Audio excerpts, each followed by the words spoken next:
With campaigns like Not in My Name. Not in my name. Not in my name. Not in my name. Not in my name. British Muslims standing against ISIS. We must all unite together and try to stop this group from damaging Islam and damaging Muslims. Not in My Name is an earnest attempt by Western Muslims to distance themselves from extremists with hashtags and YouTube videos. That video has been seen a few 100,000 times, but in the weeks following, it prompted a whole lot of eye rolls and a competing hashtag, a much snarkier campaign on Twitter ironically called Muslim Apology, with tweets like these. I'm so sorry for inventing surgery. I'm sorry for universities. Hospitals. I'm so sorry for vaccination. Inventing Sorry toothbrushes. for numbers. I'm sorry that Mufasa had to die in Lion King. Hashtag Muslim apologies. I might as well just apologize for living and for breathing and for being born Muslim. Linda Sarsour is one of those people who fall into the Muslim apologies camp. I'm the executive director at the Arab American Association of New York. And she's a regular combatant in the ongoing war of words between Muslims and critics of Islam.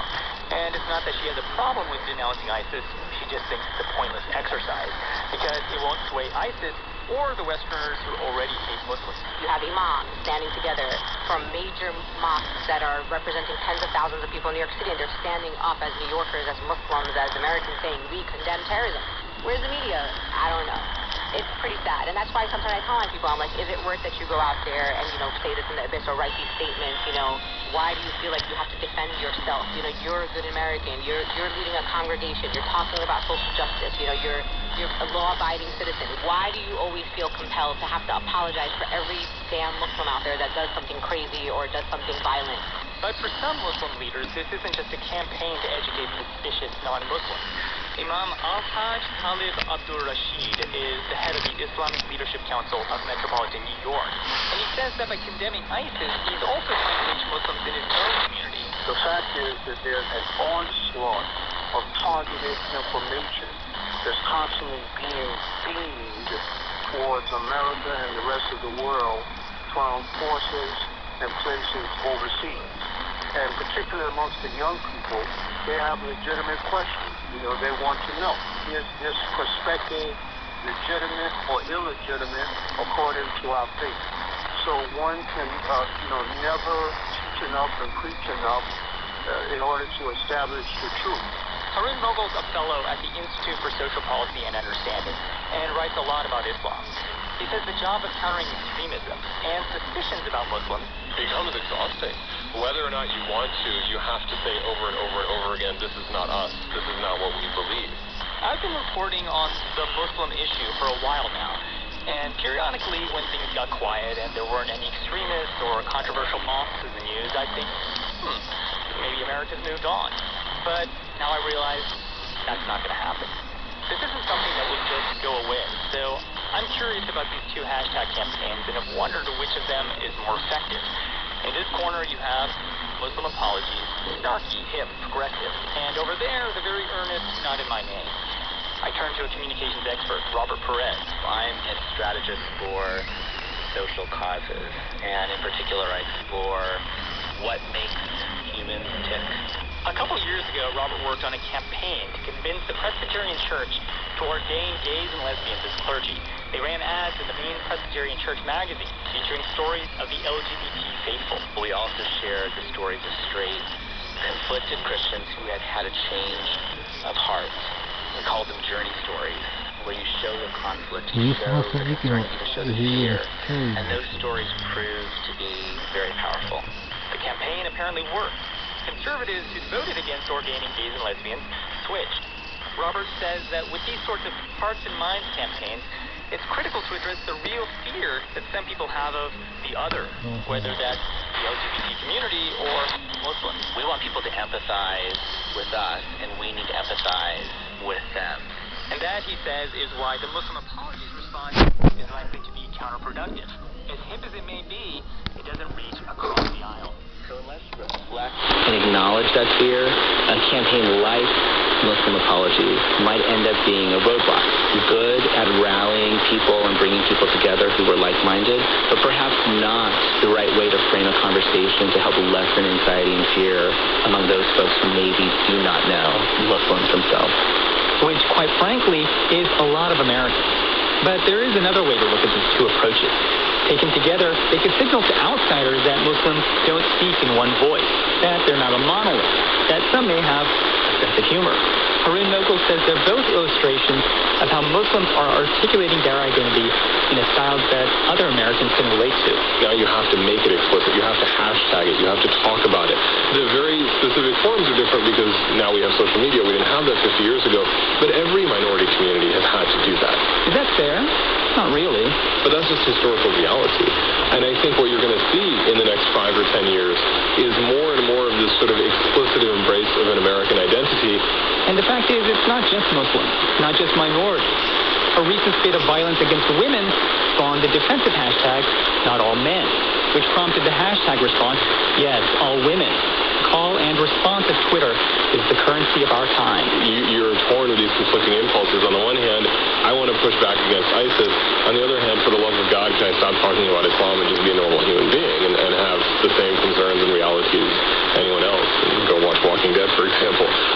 But in a real sense, how long do we have to be professional Muslims? For On the Media, I'm Arun Venugopal.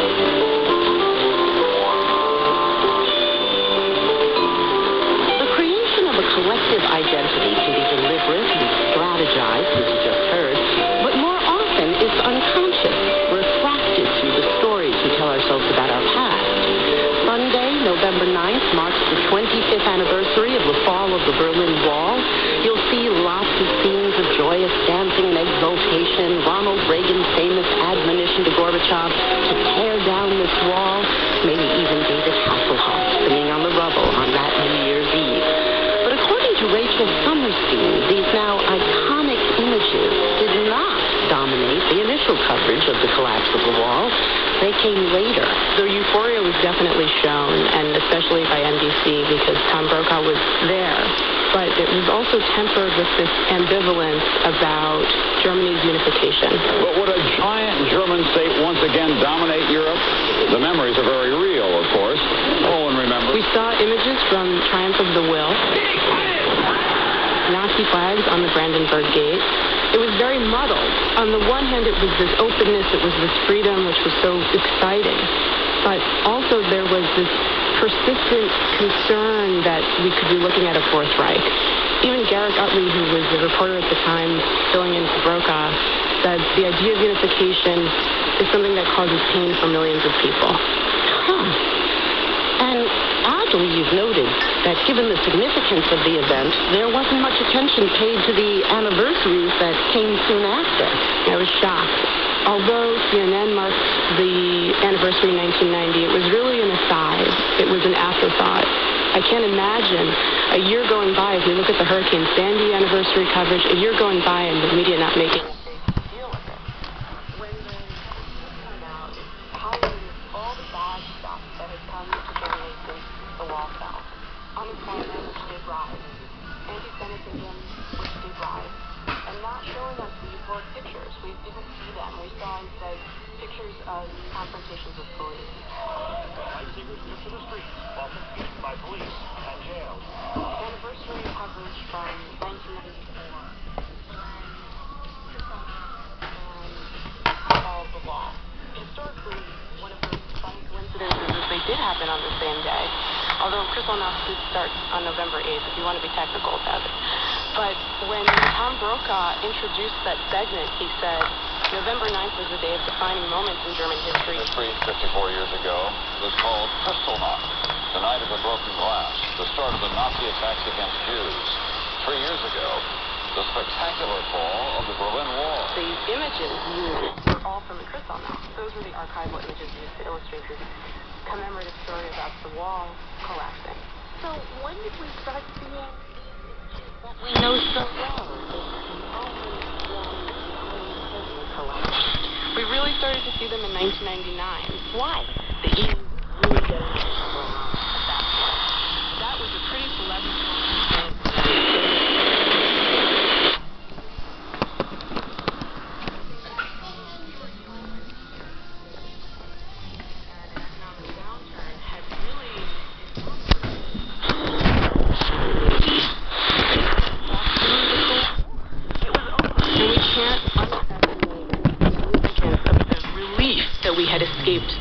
nuclear annihilation. By 99, it was truly behind us.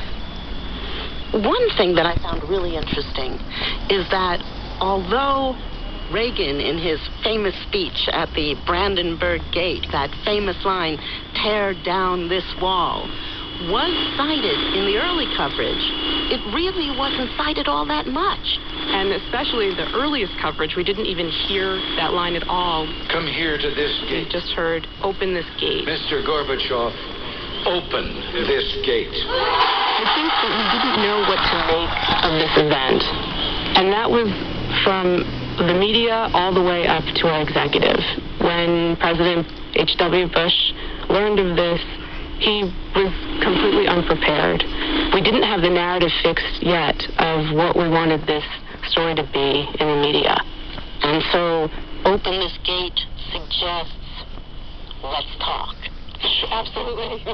And we have to think about why things become iconic. Why do stories or pictures or sound bites become iconic? They tend to reinforce hegemonic ideas. I think that we reframed the opening of the wall as an American win.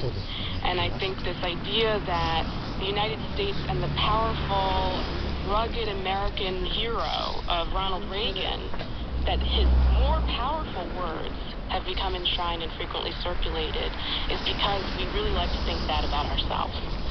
Reagan said, "You tear this down," and look, he did. Then you're arguing that the way Germany has been presented is less about Germany and more about us. Our coverage of it is about our past, our idea of our own place in the world. As we create the idea of who Germany is, we're also creating the idea of who we are. We talked about the anniversaries immediately after, and the turning point anniversary in 1999. But what about the subsequent ones, 2004, 2009?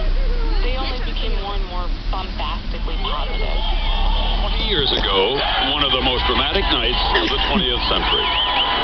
Men and women atop the wall tonight, hammer and chisel, taking it down. Piece by piece. The sinister symbol of oppression which divided Berlin for almost 3 decades. It's easy to be nostalgic about a time when the lines seemed clear and we knew who our enemies were, and we even had this concrete wall that separated us from them. After 9/11, all of that became much, much messier. So, as we watch the coverage this weekend for the 25th anniversary, what do you think we should keep in mind? The ways that we're seeing the past are not fixed. They're always in flux, and the way that we see the past 5 years from now will be different. We should keep in mind when we see this stuff that journalists are not historians. What are they? They're interpreters of our current events. Journalists are the holders and the perpetuators of the myth. If you were to sum up the last 25 years of coverage of the Berlin Wall, first anniversary, 5th anniversary, 10th anniversary, and so on, how would you do it? 89 is joyous but ambivalent. Early 90s, there's no euphoria. It's only about the unemployment, anti-Semitism, all this really bad stuff. Then we have the turn in 99. The images come back of people joyously celebrating.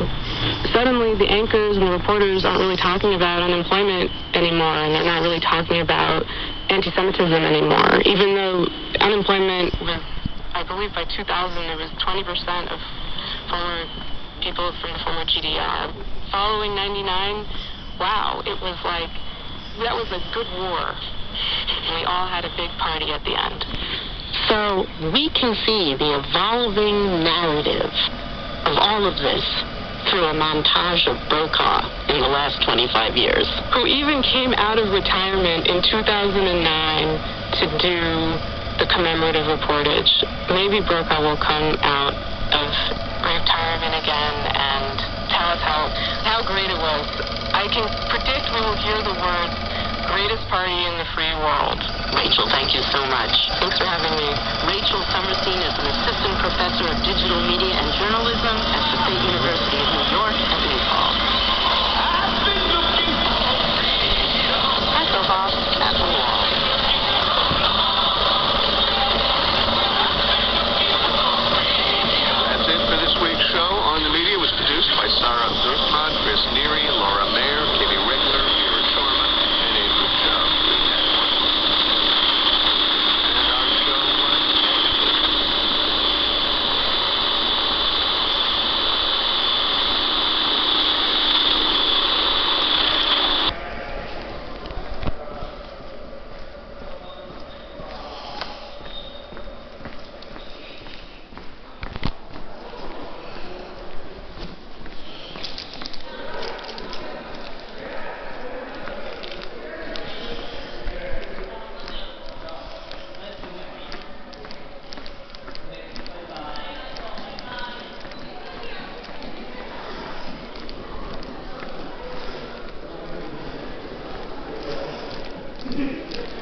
投入金が不足しています。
怎么